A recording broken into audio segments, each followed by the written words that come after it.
And I am live. Welcome to an episode of Mondays with Miko, Mayor Miko edition. I hope all is doing well with you guys out there.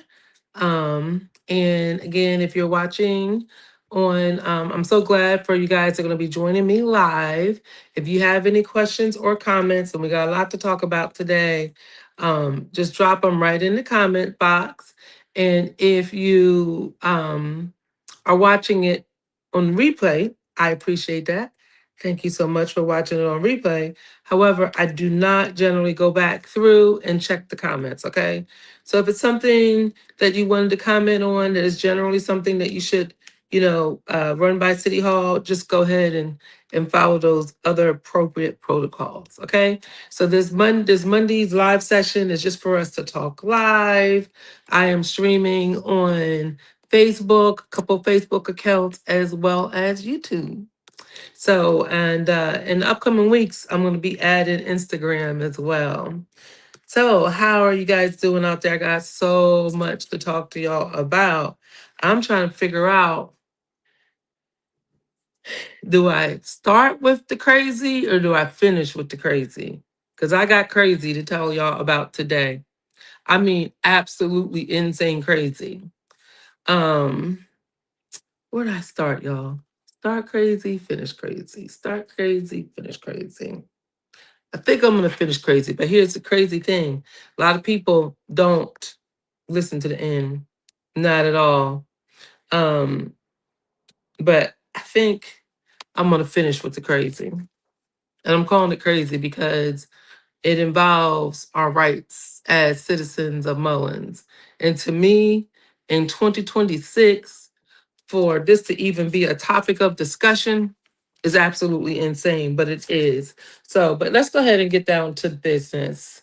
I'm going to talk about kind of what I'm getting the most phone calls on right now, and that is indeed, y'all, the debris, the issue with the debris in the city. So I talked about it at the city council meeting last week. Essentially, what happened to catch everybody up to speed at Mullins is our debris truck broke down. And we had two.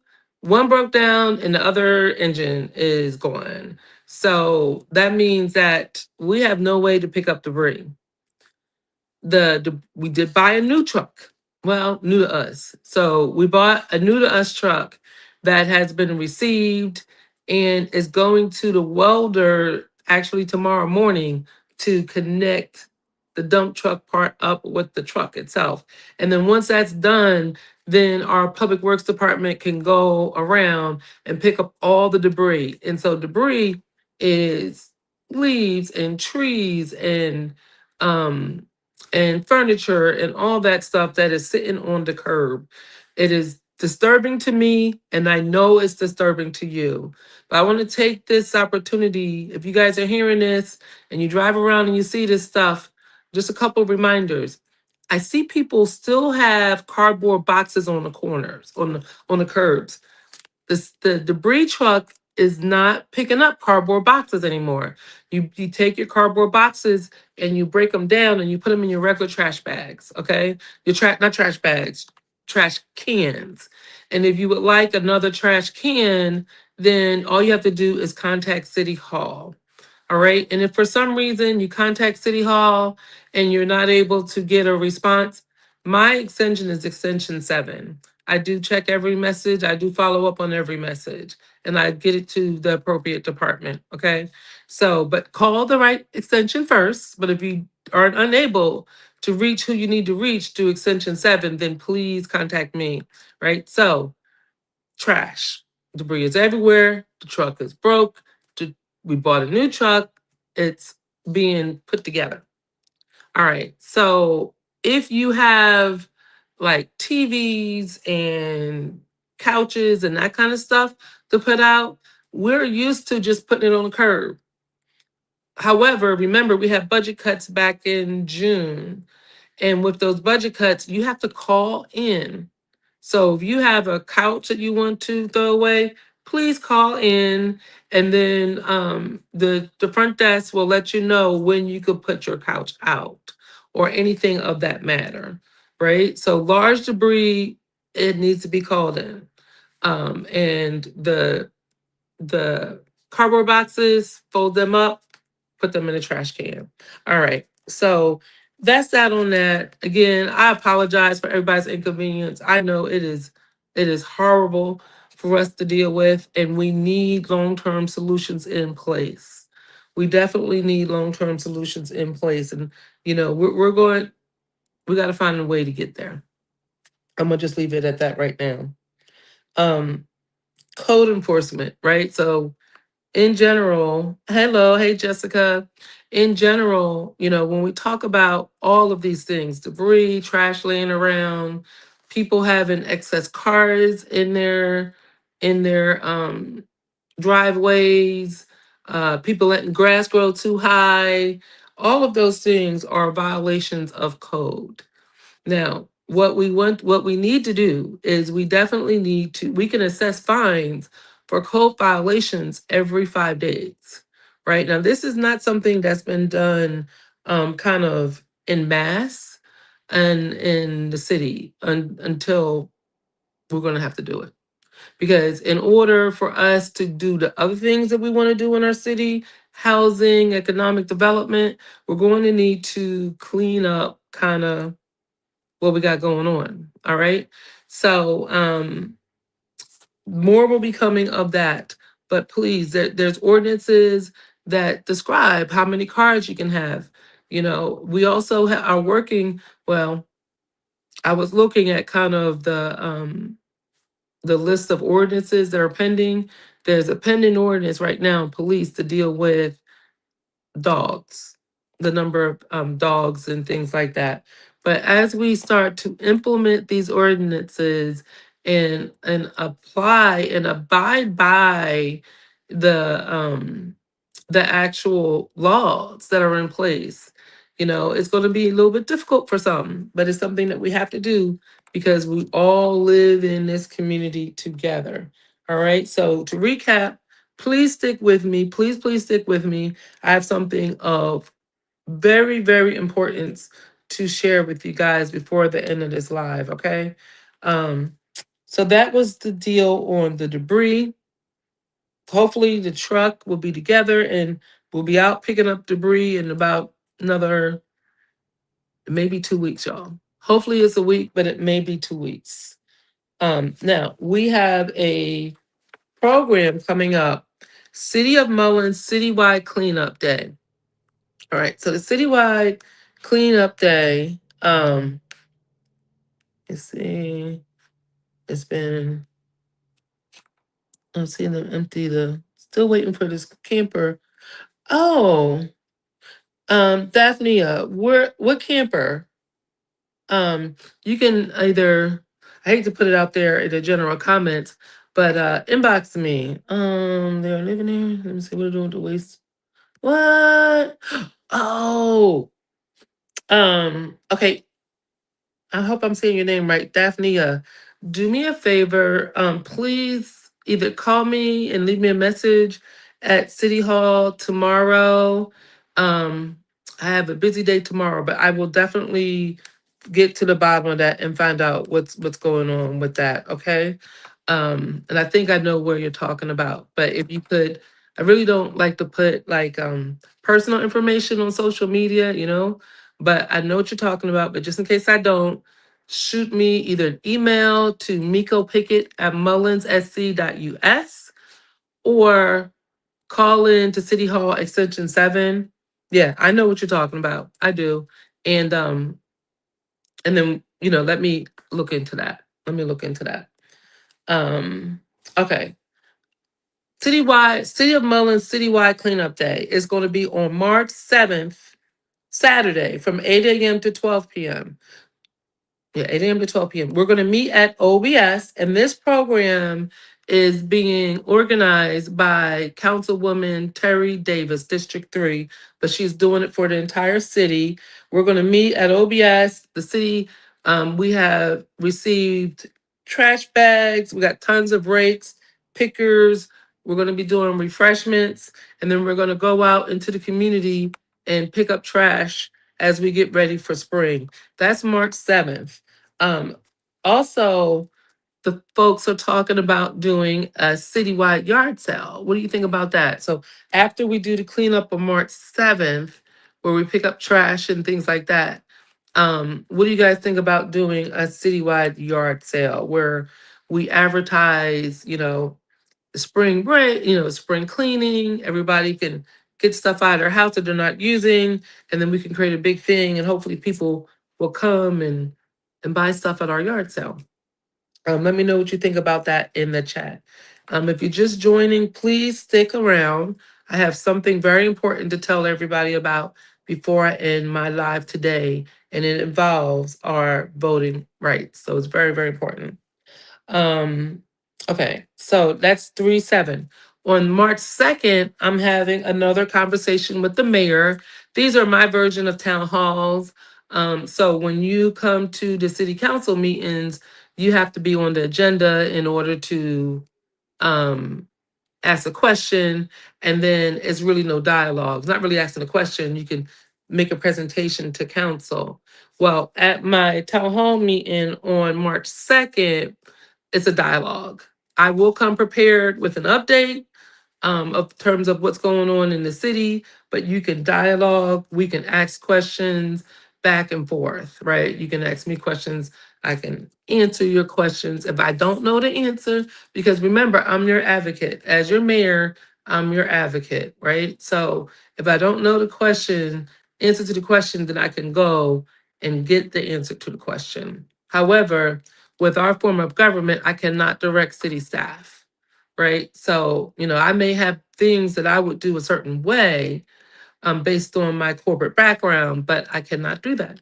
What I can do with our form of government is just advocate, right? So that's on March 2nd. I want to talk about housing, right? So, and I didn't talk about it at this last city council meeting, um, but it's a major focus. It has always been for me. It was before I was elected, and it is still a major focus because the city of Mullins, has a housing crisis. We do not have enough housing to support the people who live here or want to stay in Mullins, right? So, my very first month in office, I presented a workforce development program in which we would have been already breaking ground right now if city council would have voted on it. And that would have been to bring workforce housing. I did say workforce development. I didn't mean workforce development. I meant workforce housing, to bring workforce housing to the city of Mullins. And those houses, 2 bedrooms, 2 baths, they would have been $600 a month brand new. So we have an opportunity to have housing and new housing, right? But we need to have a city council that's working together and that's on the same page. So we need to get to that. We definitely need to get to that point because housing is definitely important. And there's ways that we can make that happen in the city. So, but stay tuned on that. We have 200 properties that are building. Okay, let me see. I'm gonna see what you're talking about, Daphne. That we have 200 housings that the building official has said are abandoned or condemned at this point. So that's a problem. That's a problem. There's going to be a meeting at City Hall. Let me see if I have a banner here. There's going to be a meeting at City Hall on Thursday at 3 p.m. And this meeting is going to discuss condemnation. But before I get to condemnation, let me back up a little bit. Of those 200 homes, we already have the funding to tear down 26 homes. So 26 homes will be coming down really, really soon. We just got word from the project manager that the asbestos came back on 13 of the homes and they don't have asbestos. So because of that, then the next thing is going to be they don't have asbestos, so they can be torn down. And what they like to do saying that it's not like a specialty skill just to tear down the house without asbestos. It's going to be posted shortly for bid. So local contractors will have an opportunity to bid. They will still have to come in low, and their bid will have to be accepted. But $26,000 per house. Oh no, let me repeat that. Let me break it down. We have $567,000 in the budget, right? That includes everything. Some houses cost more money because they have asbestos. All of the houses have had to be asbestos checked. So we are past all of that. District 3 and the 26 homes are all coming down in District 3. There is going to be a meeting in District 3 at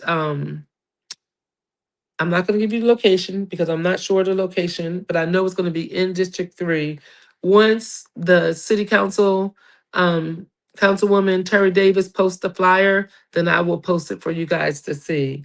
But I know it's going to be on the 26th of February. So save the date. Because those homes are coming down in your district, she is making sure that she does a town hall to explain exactly what it's going to look like. Now, for those homes that are coming down in the next couple months, the owners do get to keep those properties. So those properties the houses will be torn down, the properties will be graded, and the owners will get to keep those homes. So hopefully they will build new homes on that. All right. Um, Now, this is what's next. So on Thursday, we're going to be talking about condemnation. And what it is, it's a workshop that our building official is going to be putting on for the community to explain to us what condemnation of properties will look like. Now, what I'm told, what I understand so far, is if your property is condemned, you can fix it, you can sell it, you can tear it down, or you may lose it. And if you refuse to do any of those things, if your property is condemned and you refuse to do any of those things and you end up losing the property, you will not, the city cannot take your property. We will have to escheat the value of your property to the county, right? So we'll buy it.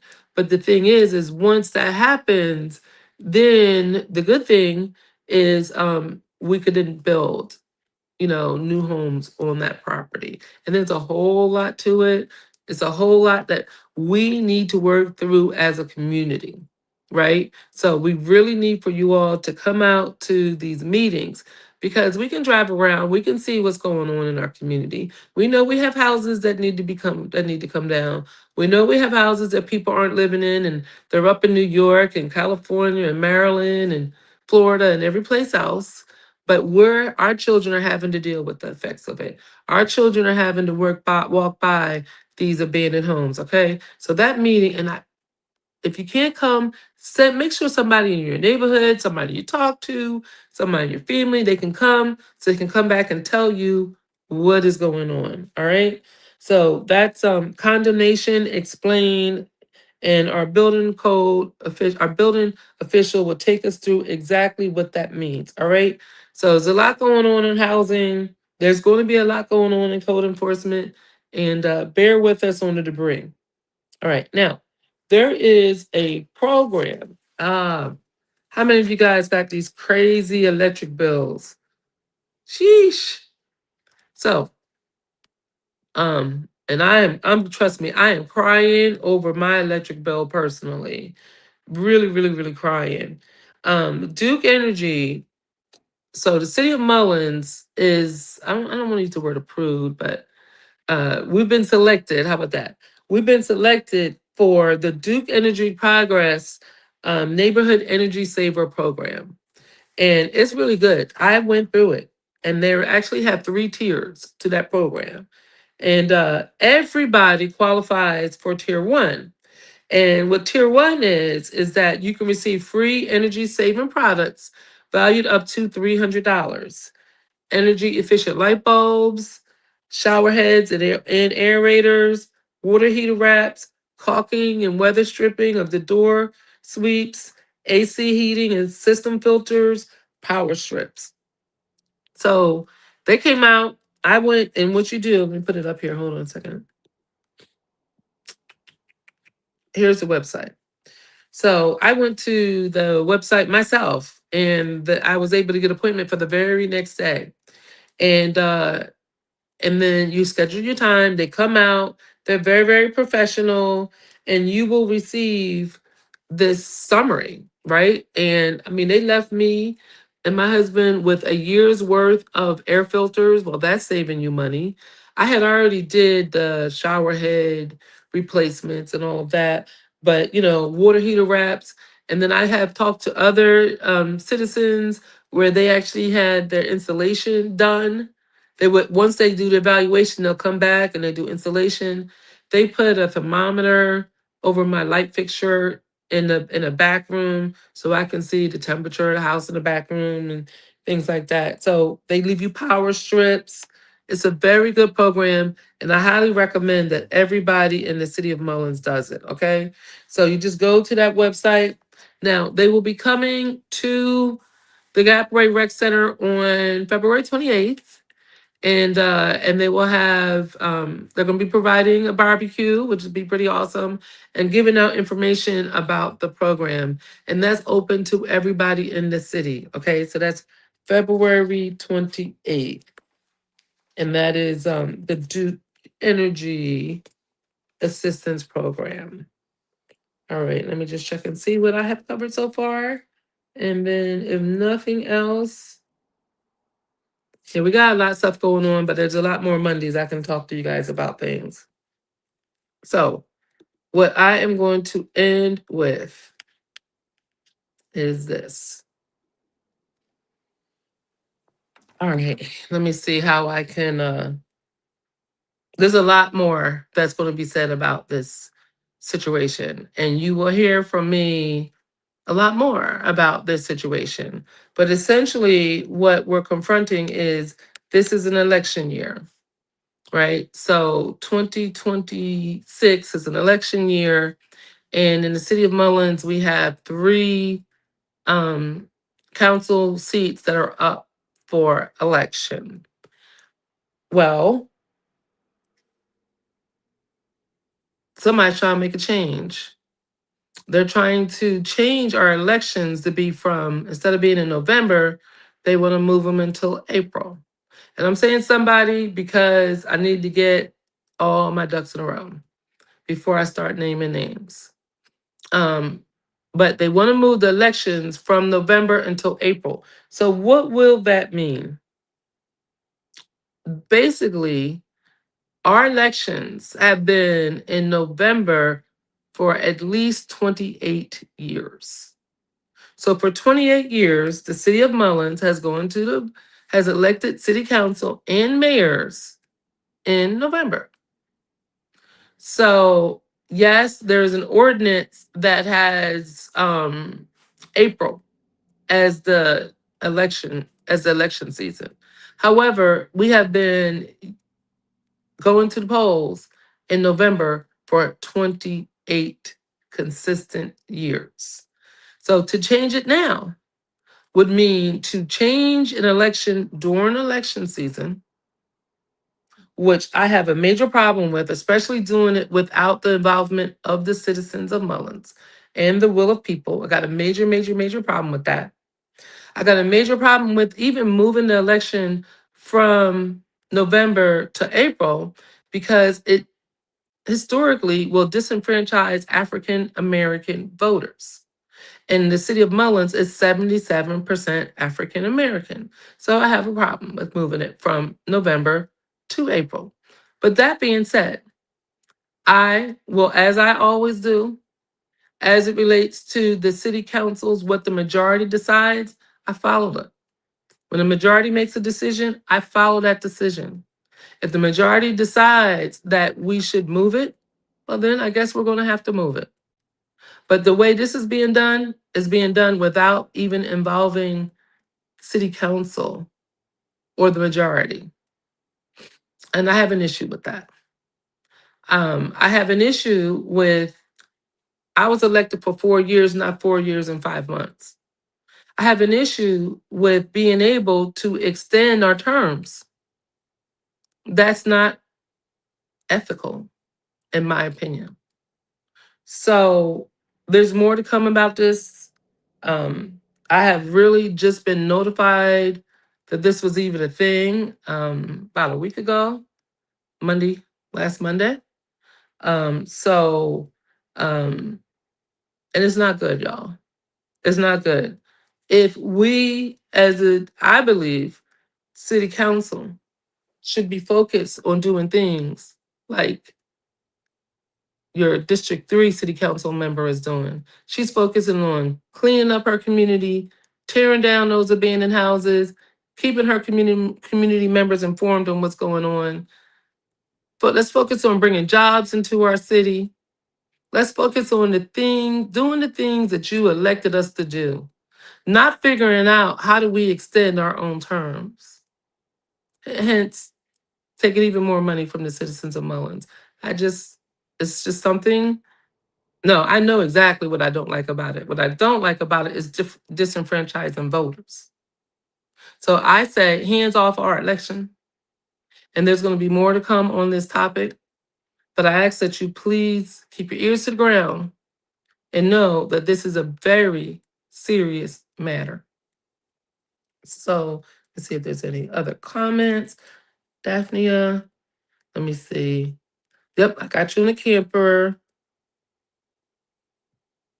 You know what's interesting? Now I'm not all into the data center because I got a lot of work to do in the city of Mullins, right? So I do appreciate everybody who's keeping me up to date on the data center and what's going there as a citizen, as somebody who lives here with a grandchild. I am very concerned about if there were going to be any issues with health. There's no risk that's worth my life, my grandchild's life, my son's life, my daughter in law's life, my husband's life. Not at all. But I will have to say about the data center and the bills, I was at a meeting, an economic development meeting, and the power company MPD was in there.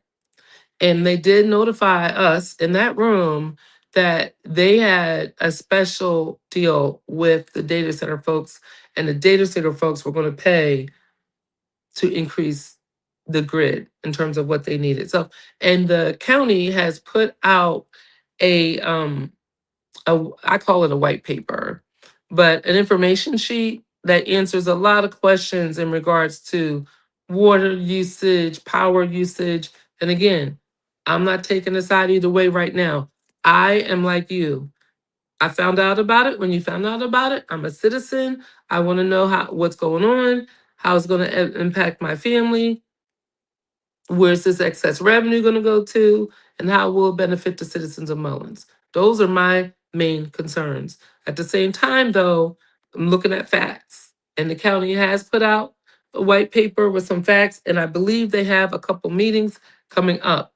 I don't have them printed out right now, but what I will do is I will go find those meeting dates and I will post them to my Mayor Miko pickup wall.